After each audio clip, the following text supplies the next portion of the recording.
Hello everyone, नमस्ते अनि स्वागत छ हजुरहरुलाई हिमालय किचनमा। आज म सधैं जस्तै हजुरहरुको लागि एउटा नयाँ प्रकारको रेसिपी लिएर आएको छु। आज म बनाउँदै छु भटमासको दाल। यसलाई मिठो गरेर कसरी बनाउने भनेर म हजुरहरुलाई देखाउँदै छु। र यसको लागि मैले यहाँ प्रेसर कुकरमा एक ठूलो चम्चा तेललाई तताउन बसाएको छु। र यसमा मैले फुराए आधा सानो चम्चा जीरा, आधा सानो चम्चा कालो जीरा, एउटा रातो सुकेको खुर्सानी, एउटा तेजपत्ता र मैले यसमा राखे एउटा मिडियम साइजको प्याज।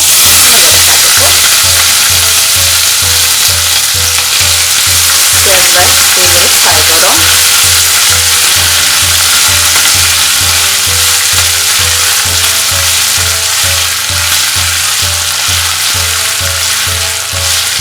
र अब मैले राखे एक ठूलो चम्चा अदुवा लसुनको पेस्ट,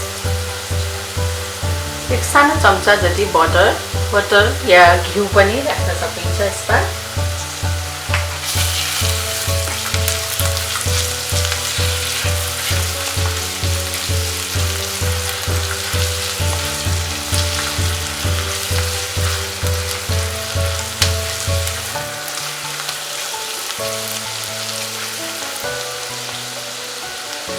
मैले राखे आधा सानो चम्चा बेसार, एक सानो चम्चा कश्मीरी रेड चिली पाउडर,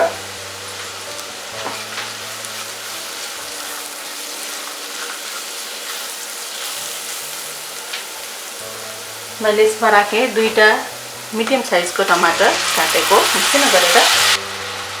नुन राखे मैले थोरै। टमाटर राखेपछि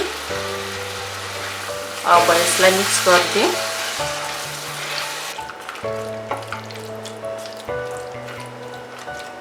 अब यसलाई यतिकै छोपेर एकछिन टमाटर गलुन्जेलसम्म पकाऊ। ल अब टमाटर यतिको गलेपछि मैले यसमा राखे 1 कप रातभरि भिजाएर लिएको भटमास। नुन राखे मैले भटमास राखेपछि। त्यसमा मैले राखे 1 सानो चम्चा जीरा र धनिया पाउडर। अब मिक्स गर्दिए।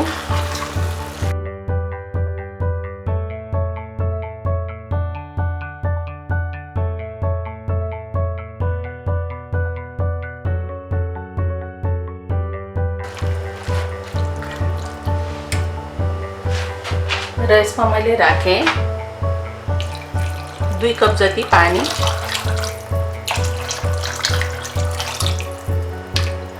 आफूलाई कतिको बाक्लो पातलो बनाउन मन पर्छ त्यही अनुसार पानी राख्दा हुन्छ।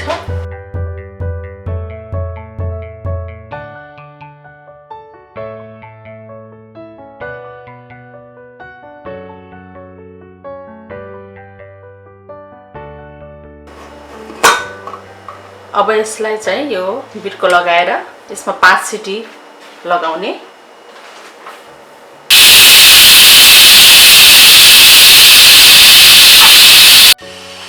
र 5औं सिटी लागिसकेको छ। अब यसलाई म 9-10 मिनेटको लागि त्यतिकै राख्छु। त्यसपछि मात्र म यसलाई खोल्नेछु। र 10 मिनेट पछि अब यसलाई हेरौँ।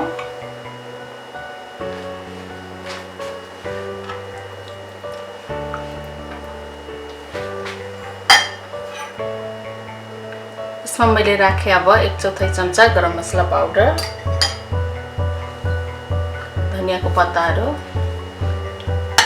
अब यसलाई मिक्स गरौँ।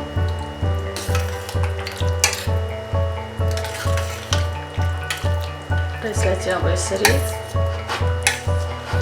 अलिअलि म यसलाई म्यास गर्छु यसरी पनिरको सहायताले।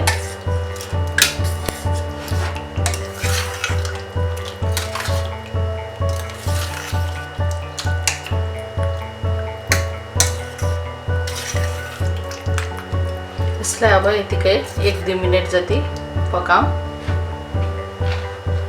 र 2 मिनेट अरु पाकेपछि अब हाम्रो भटमासको दाल रेडी भएको छ।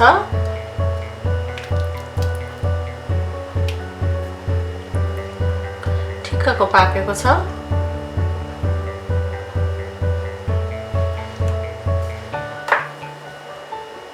फेरि मैले राखेँ यसमा हरियो धनियाँको पत्ता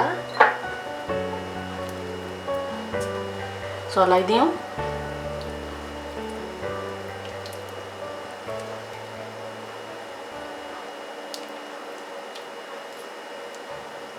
ल अब हाम्रो भटमासको दाल खानको लागि रेडी भएको छ।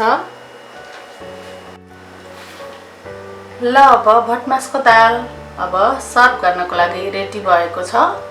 यो एकदमै मिठो बनेको छ, हेर्दा पनि राम्रो देखिएको छ। हजुरहरू पनि यसै गरी भटमासको दाल बनाएर अवश्य पनि इन्जोय गर्नु होला। यो मिठो हुन्छ, हेल्दी पनि हुन्छ। हस् त यो मिठो भटमासको दालको रेसिपी हजुरहरूलाई राम्रो लाग्यो भने हाम्रो भिडियोलाई लाइक, कमेन्ट, सेयर गरिदिनु होला। यस्तै रेसिपीहरूको लागि हाम्रो च्यानललाई सब्स्क्राइब पनि गरिदिनु होला। सब्स्क्राइब गरिसकेपछि नजिकै रहेको नोटिफिकेसन बेललाई पनि अवश्य पनि क्लिक गरिदिनु होला। हाम्रो भिडियो हेरिदिनु भएकोमा हजुरहरूलाई धेरै धेरै धन्यवाद।